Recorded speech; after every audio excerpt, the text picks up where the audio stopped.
Aquitaine was one of the richest and most powerful women in medieval Europe. She personally put 3 of her sons on the throne of England, and when she died, she made one final power play. So vicious, it went down in history. Eleanor became the heir when she was just 5 years old, but it only happened because of a tragic reason. The royal had 2 siblings, a younger sister named Petronella and a younger brother named William. Of course, because William was a boy, he should have been the heir to the kingdom of Aquitaine. But all that changed when William died. He was only 4 years old when he passed. The day that Eleanor became next in line to the throne should have been the best day of her life, but the exact opposite was true. When William perished of tuberculosis, he wasn't the only member of the family to fall victim to the disease. Eleanor also lost her mother. At just 5 years old, the future queen had already lost half of her immediate family. When Eleanor came into her inheritance, she became the first and only woman to rule her own duchy. That alone would be enough of an achievement for most people, but Eleanor wasn't satisfied. She'd go on to live a life that ran from inspirational and groundbreaking to heart-trending and utterly tragic. Once she became her father's heir, Eleanor received an education befitting a future queen. The best teachers in the land tutored the young girl in science, history, literature, philosophy, and languages. She also mastered horseback riding, was an excellent conversationalist, and could play games such as chess, checkers, and backgammon.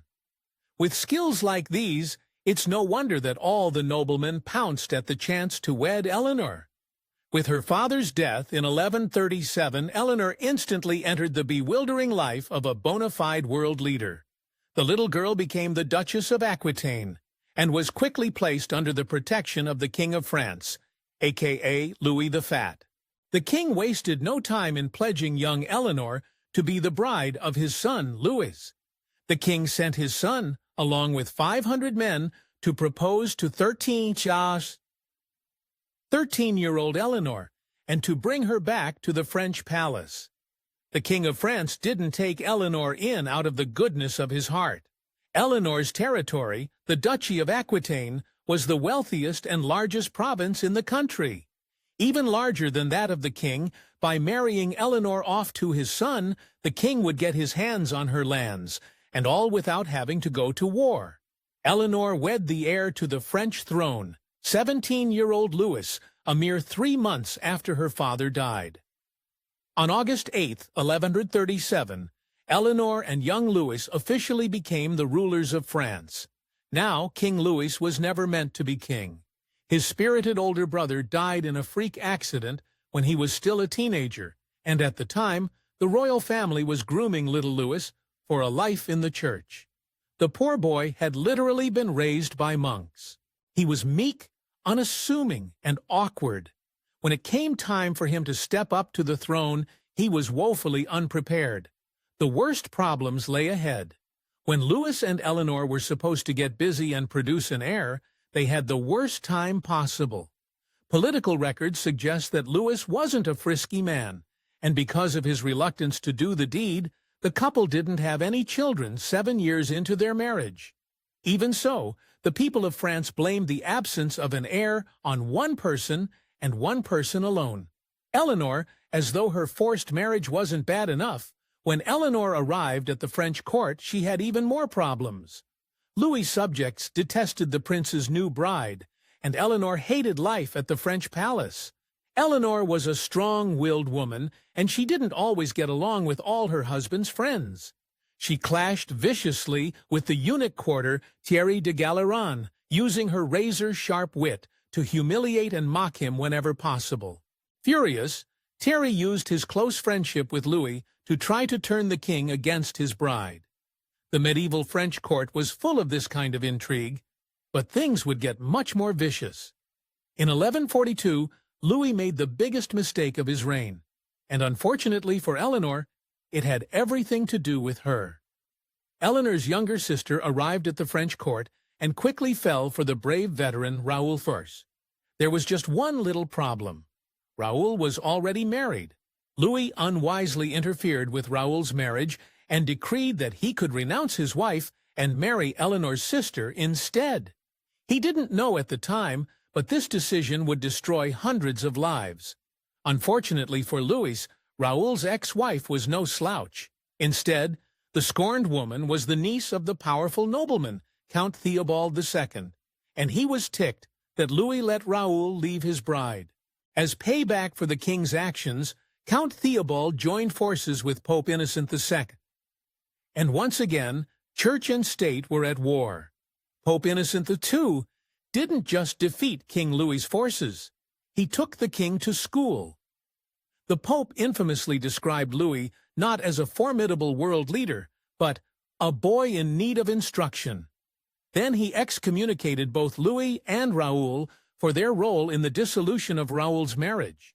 It was the PR disaster of the medieval period, and it was just getting started.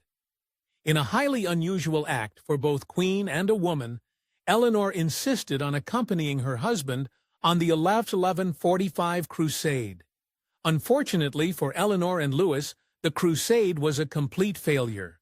Despite all the pomp and fanfare at their departure, Louis's armies were massacred by Turkish forces. In a humiliating defeat, Louis abandoned his men and fled to Antioch. This was King Louis's first major battle, and it was a complete disaster.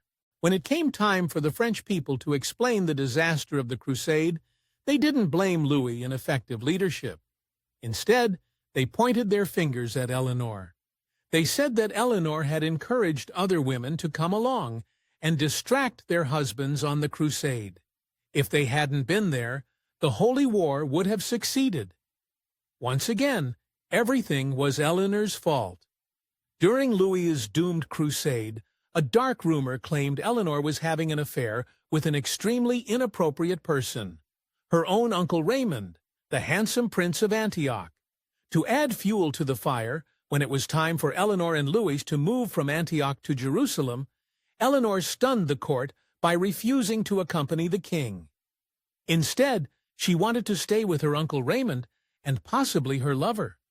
By this point, Louis was exhausted by the brutality of his crusade. Not only was Odessa the territory he'd originally gone on the voyage to save, now abandoned, he'd lost hundreds of men, and now his wife was spending far too much time giggling with her handsome uncle. At a certain point, Louis reached his breaking point. Instead of letting Eleanor stay in Antioch, he forced her to continue to Jerusalem, where he could keep an eye on his bride. As Louis tried to drag Eleanor off to Jerusalem, she said something that would change European history forever. The furious queen spat that she and her husband shouldn't travel together as a man and wife, because they were related in the 4th and 5th degrees. In medieval speak, this was a bombshell. Technically, royals couldn't wed if they weren't separated by 7 generations. Louis and Eleanor, meanwhile, were only separated by 4 or 5. Now, after 15 unhappy years with Louis, Eleanor finally had enough. She would try to end their marriage. When Louis and Eleanor got to Jerusalem in 1149, they sought audience with the Pope and asked him to grant them an annulment. On paper, it was because they were too closely related, but in reality, all the royal couples had intertwined families. In actuality, Louis and Eleanor had been married for 15 long years, and they still didn't have a male heir. Plus, on a more basic level, Eleanor simply didn't love Louis anymore. To her devastation, the Pope refused to annul the marriage. Soon, all of Europe was buzzing with the couple's scandalous attempt to split. After the Pope refused to grant Louis and Eleanor an annulment, he decided to play matchmaker and get these crazy kids back together. He hosted the unhappy couple at his residences and showed Louis and Eleanor to a luxurious room covered in silks. As they looked in, they saw one crucial detail. The room was furnished with just one bed. The message was clear: do your royal duty and get busy. Meanwhile, Louis's big second crusade was dead in the water. The army originally planned to march to Damascus, but the journey had been such a failure that they cut their losses and headed back home. As though things couldn't get worse, Eleanor and Louis's ships were attacked on their way back to France, with the royal couple being separated by enemy forces and a vicious storm. When they next showed up in Rome together, the Pope once again played matchmaker, and 9 months later, the royal couple had a newborn daughter. The king was disappointed. After all, he needed a male heir, but Eleanor was already hatching a diabolical plan to get out over marriage. Eleanor of Aquitaine was a master manipulator. Eleanor knew that if she'd given birth to a boy, she'd never be able to dump Louis. So for her, having little baby Alice was a blessing in disguise. The queen used this to her advantage, continuing to treat Louis coldly, and making it clear that their marriage would only bring them both misery. Over time, the queen's cold treatment routine took effect. After years of resisting annulment, Louis and the Pope suddenly changed their mind and granted one to the royal couple. Louis was heartbroken, but Eleanor was delighted. There was one enormous cash to her split, and it weighed heavily on Eleanor's heart. Once she abandoned Louis, she also had to give up claims to her children, including little Alice, who wasn't even 2 years old at the time. They ended up going through with the split, and with this, Aquitaine retained its independence, and this land and title reverted back to Eleanor. A wealthy woman with land was a hot catch in Eleanor's time, so you'd expect she'd have no problem once she went back to the dating scene. Unfortunately, that's wrong. Eleanor was desirable, but to all the worst end, the greedy fortune hunters and the violent social climbers.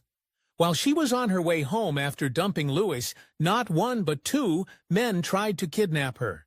They planned to force her into marriage so they could take her land. Eleanor knew what kind of world she lived in. As long as she was single, sinister men would keep trying to abduct her and steal her money. She needed to act fast. A near 2 months after her annulment, Eleanor asked Henry, the future King of England, to marry her for protection. It was an offer he couldn't refuse. Even though their union set Europe a titter for 2 dark reasons, Europe's jaw dropped when they heard that Eleanor wed Henry. At 28 years old, Eleanor was a whopping 11 years older than her 19-year-old husband. But not only that, Henry was the brother of one of the men who tried to kidnap Eleanor and force her into marriage. Now, Eleanor's second husband, Henry, was everything Louis wasn't. Brave, energetic, ambitious, and supposedly hot-tempered. He and Eleanor were a strong couple, and by 1154, they were the King and Queen of England. Even better, the duo clearly had bedroom chemistry. Eleanor gave birth to 8 children, and for all the stress over her inability to have a boy with Louis, she and Henry had 5 sons. It looked like Eleanor and Henry were the perfect match, but things wouldn't stay rosy forever. When Eleanor's ex, King Louis, learned that she married Henry, it was pretty ticked. Not only had she married without his consent, which she needed, but the combination of Henry and Eleanor's land meant that Henry, who was actually King Louis' subordinate, now had control over half of France. In other words, Eleanor had managed to dump the King of France and somehow be more powerful than him. Some of Louis's anger might have come from jealousy, but he had one legitimate reason to be upset with Eleanor. She'd left him by claiming they were too closely related, then gone and married Henry II, who was an even closer relative. The angry French king did what any royal would do, declare war on his ex and her new husband. Going into battle didn't work out so well for Louis, who had an awful track record with military strategy. He suffered an embarrassing defeat at Henry's capable hands. Now, with 5 sons, it seemed like Eleanor's political legacy was guaranteed. But by 1189, the family had endured so many tragedies that only a few of the boys remained. The couple's firstborn, William, died when he was just 3 years old. Years later, in a freak accident, their son Geoffrey was trampled to death during a jousting tournament in Paris. But the most startling death belonged to the couple's heir, Henry the Younger. Henry Jr. and his father didn't have the greatest relationship. Henry II loved power and resisted giving his heir even minor land and responsibilities. Over the years, Henry the Younger grew resentful. When dear old Dad decided to give some of Henry Jr.'s castle to his little brother John, Henry lost it. He was 18 years old, ready to rule and stymied by his controlling dad. When little Henry wasn't the only one that had issues with the king, Eleanor and Henry's other sons, Richard and Geoffrey, weren't too happy with their father either. The boys teamed up and hatched a daring plan. They would revolt against their dad, overthrow him, and seize the throne. One night, while little Henry and his father were doing business, the heir snuck out of the fortress and abandoned his dad. Instead, running off to another court, Henry the Younger had married a French princess whose dad just so happened to be King Louis, Eleanor's ex. After Eleanor dumped him, he shacked up with a new bride and had even more daughters. One who married Eleanor's son with her own second spouse, King Henry II. So not only had young Henry abandoned his father, he defected to an enemy's court, and the bad news would keep coming. Between 1173 and 1174, two people joined forces with young Henry and King Louis. In a shocking twist, they were none other than the king's sons, Richard and Geoffrey. Together the boys plotted to overthrow their father and seize the throne. And what was Eleanor doing while the men in her family turned on each other? Let's just say she supported her children's rebellious phase. By pledging allegiance to her kids, Eleanor took the top spot on her husband's personal enemies list. But the marriage hadn't been going great before that anyway. In 1167, the couple began to grow apart. So by 1173, their once fiery passion had turned ice cold. Because of this, when Henry heard that his 13- and 14-year-old sons, Richard and Geoffrey, had suddenly teamed up with his rebellious heir, he knew exactly who was behind the defection. Eleanor hadn't just tagged along with her son's revolt, she'd manufactured it herself. Henry was furious, and he wouldn't rest before he got his revenge. Now, to this day, historians aren't sure why Eleanor turned on her husband. Henry II was obsessed with keeping power to himself, even if he promised territories and responsibilities to the people around him. Just as Henry's selfishness had infuriated his heir, it fostered resentment in his wife. When Henry gave up Eleanor's claim to the land of Toulouse, she had enough. She took power into her own hands and plotted against her husband. Before Eleanor betrayed Henry, no European queen had ever waged war on her own husband. Eleanor began to gather her forces, working alongside her ex-husband King Louis and the three sons to mount a formidable defense against King Henry II. There was just one more thing left to do. She had to get to Paris to join the French court and command her troops. She disguised herself in men's clothing and began the perilous journey. She didn't know it at the time, but the trip would be her downfall. As Eleanor snuck through France en route to Paris, she was shocked to find herself suddenly surrounded. Henry's forces had tracked her down. With the queen in their clutches, they had no mercy. They took Eleanor captive without publicly announcing her arrest and imprisoned her in various castles and fortresses for 16 long years. Now, by 1889, Henry was almost 60 years old, and the years of endless conflict weighed on him heavily. He eventually passed with his two remaining sons united against him.